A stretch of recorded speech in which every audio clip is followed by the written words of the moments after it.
If there is one thing I love about Warhammer, it is how unfathomably deep the lore can go. 40k especially can take the smallest of things and run wild with it. A single line of text can send you spiraling down a rabbit hole, and that is very much true of this video. As with all things 40k related, there is a lot to read when researching a topic. That is why it tends to take me longer than normal to make videos on these subjects, and it was when I was working on my Adeptus Sororitas video that I noted a specific handful of paragraphs within my 9th edition codex. One thing led to another. Now you have this video, and a series of videos for that matter. I will say that because there is so much, I will not dive fully into every single individual thing.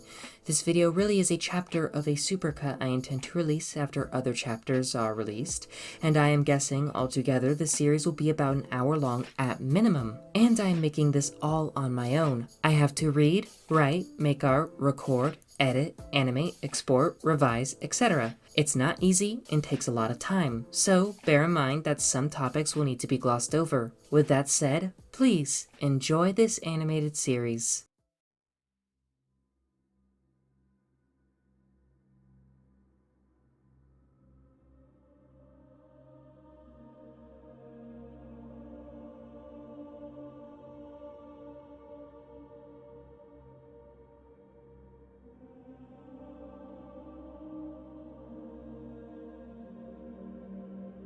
Alicia Dominica is a fascinating and mythical figure within Warhammer 40k.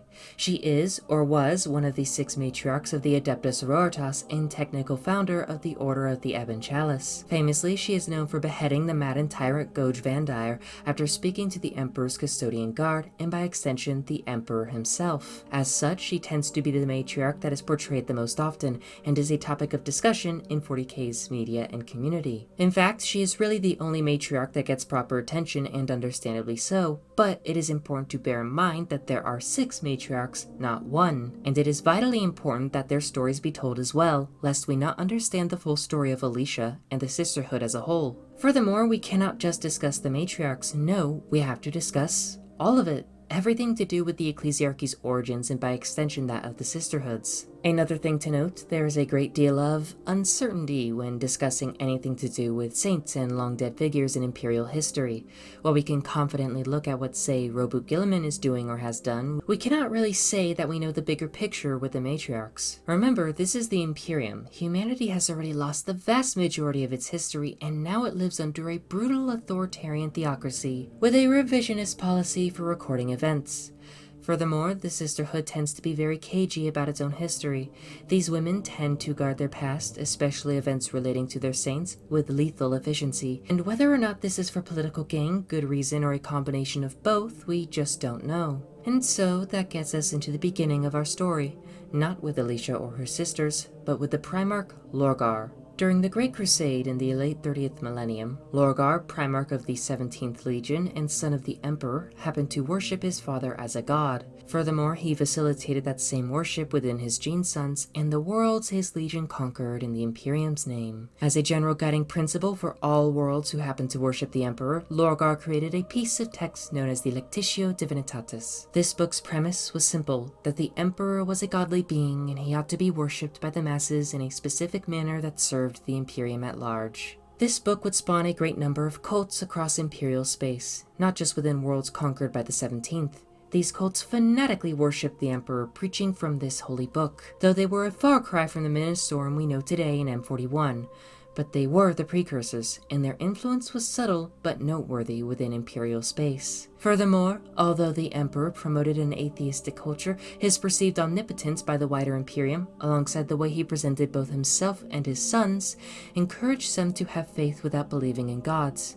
This may sound odd, and so I will read this conversation from the book Saturnine. Why are you kneeling? To show respect. Who are you kneeling to? Kneeling is an act of respect or fealty, or it is an act of reverence and devotion. It's not devotion. There are no gods. We burned that lie. Then, fealty. But there is no one here to kneel to, so the fealty is worthless. The Emperor is everywhere. Is he? You kneel to the idea of him as an act of faith? So, which is it, fealty or devotion? Have you destroyed false gods just to build another? He is not false. Is he a god then? There are demons now, so... So there must be gods now too? I didn't say that. What do you want, Mercedes? To live. Too late for that now. This ultimately planted the seeds for what we see in M41. As for the various cults, their theology and interpretations tended to differ, and typically less technologically developed worlds were more susceptible to the book's influence. When the Emperor made his sacrifice to defeat Horus, thus interring him on the Golden Throne, he became a martyr, and worship of him exploded faster than most expected. For billions, their Emperor had just sacrificed himself to save humanity from the forces of hell itself, defying the darkest of gods and preserving the light of mankind. It was an affirmation of their beliefs in him as a divine savior. In fact, many believed the Emperor had not only sacrificed himself, but had finally ascended to true godhood within the Imperium. However, many of these cults would ultimately die off or be absorbed by their stronger counterparts, who spread their influence to neighboring worlds and star systems. One such cult was known as the Temple of the Savior Emperor, led by a man who referred to himself as Fanaticism. We do not know his true name, but we know he was an officer of the Imperial army who partook in the siege of Terra. He garnered a respectable following within the Imperium's military and lower elements of the administratum. By the time of his death, the Temple of the Savior Emperor held a significant influence over Segmentum Solar, and its influence would spread like an ever-hungering wildfire. It would come to play a dominant role in imperial politics with little intervention from the Astartes and no input from the now missing Primarchs. Now, one reason for the temple's rapid growth and influence was its messaging. While today, the Ministorum's messaging is one of obedience and submission, tending to prioritize instilling a sense of inferiority within wider society, the temple was hopeful. Its message was not one of, burn all heretics, and if you do not worship as we do, you shall be burned too, but rather, let us come together and reunify our broken and battered Imperium through common faith. Let's march forwards into a hopeful future, arm in arm, faithful and pure. And it worked. Of course, another thing to note was that the Imperium was still at a point where public opinion, in terms of institutions like the Temple, did matter. And when an act of violence was committed against blasphemers in its name, it officially condemned that act.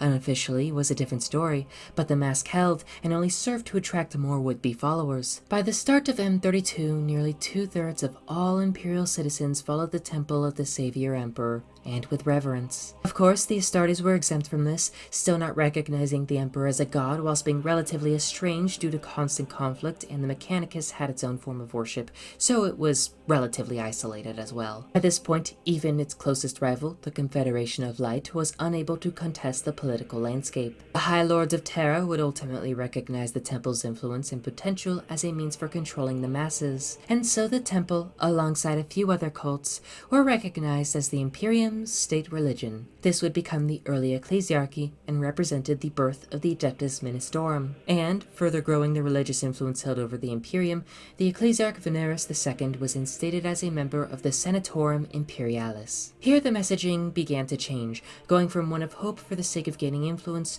to one of wrath as a method of influence. Non-believers and members of other cults were often ostracized, publicly shamed, deemed blasphemers, and soon enough the first executions began. Imperial territory was carved up, with various cardinals being tasked with overseeing the religious growth within different galactic regions. Saints were declared, opulent shrines were erected, cathedrals the size of mountains were constructed. Millions, billions, then tens of billions began making pilgrimages all throughout the Imperium just to catch a glimpse of these new holy spaces and individuals. Soon enough, the act of pilgrimage became a vital part of the imperial economy, filling up the ecclesiarchy's coffers with blinding speed. Some planets were designated as shrine worlds, solely dedicated to worship of the emperor. Some of these worlds would become home to cardinals, thus becoming cardinal worlds so that these religious officials could run their dioceses in peace. For all intents and purposes, the ecclesiarchy's ascension was complete, but there was one teeny tiny problem that needed to be crushed. One pest, that damn Confederation of Light.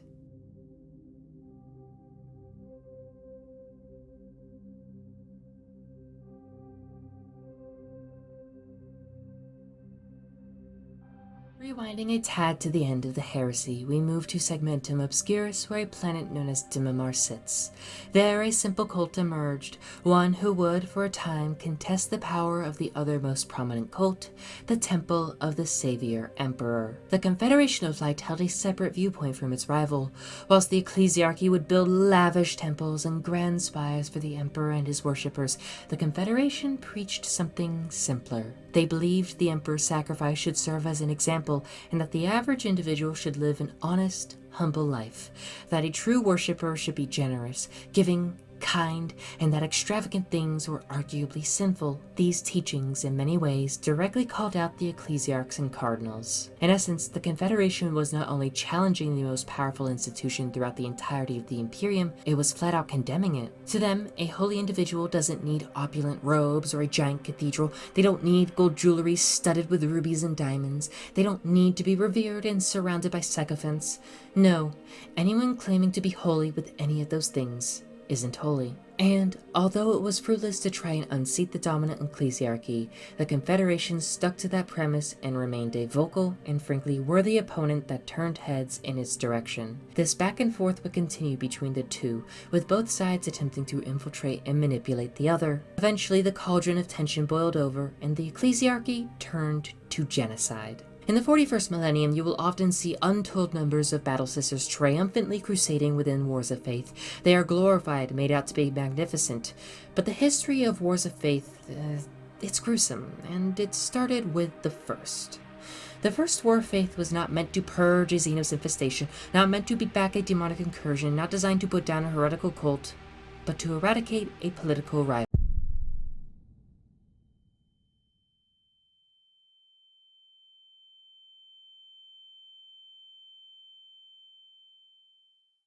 After compelling the Senatorium Imperialis to pass a unanimous vote condemning the Confederation to its downfall, the ecclesiarchy was permitted to commence its first ever war of faith.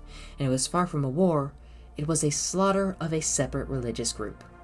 The Imperial Guard, Navy, Fraterus Militia, any element of the Imperium's military that could be mustered by the ecclesiarchy, was sent to Dimimar for a purge.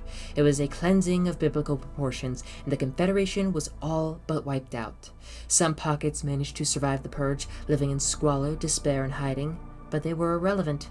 The Confederation, as an institution, was no more, and the ecclesiarchy's ascension was complete. By the end of M33 and the beginning of M34, the ecclesiarchy reigned supreme, having erected a cathedral in every known imperial world, its coffers overflowing with wealth. Instead of using this richness to better the Imperium and improve humanity's status, the ecclesiarchy put it all into building even more cathedrals, whilst funding many more wars of faith, commencing purge after purge, all in the name of securing its hold over the Imperium. Billions lost their lives, families were wiped out in their entirety, prosperous worlds grew poor under the blood-sucking tides imposed by their cathedrals. Yet simultaneously, this would also bring about a brief period of relative semi-stability within the Imperium, which was now united under a single theocratic banner. However, it should be noted that the Administratum did not allow itself to be taken over. Remember, the High Lords created the Adeptus Ministorum not out of faith, but as a means of control. They firmly believed the Temple of the Savior Emperor, now the Ecclesiarchy, would be a great unifier they could control and keep a hold of. From their point of view, bringing them into the fold of governance would allow for tighter rule and stricter regulation of the masses. In other words, the ecclesiarchy was supposed to be subservient to the High Lords, not the other way around. The Administratum was still the governing body of humanity. The ecclesiarchy was, ultimately, just the state-run religious authority, and so it was argued at the time that the wars of faith were a significant overreach. The Administratum would continuously try to maintain control of what it held, while also attempting to claw back power from the ballooning ecclesiarchy. The stability of the Imperium was fragile and already splintering under the weight of the two colossal bodies. Ultimately, that struggle would come to a head when a single man rose to power, and that man was Goj Vandire.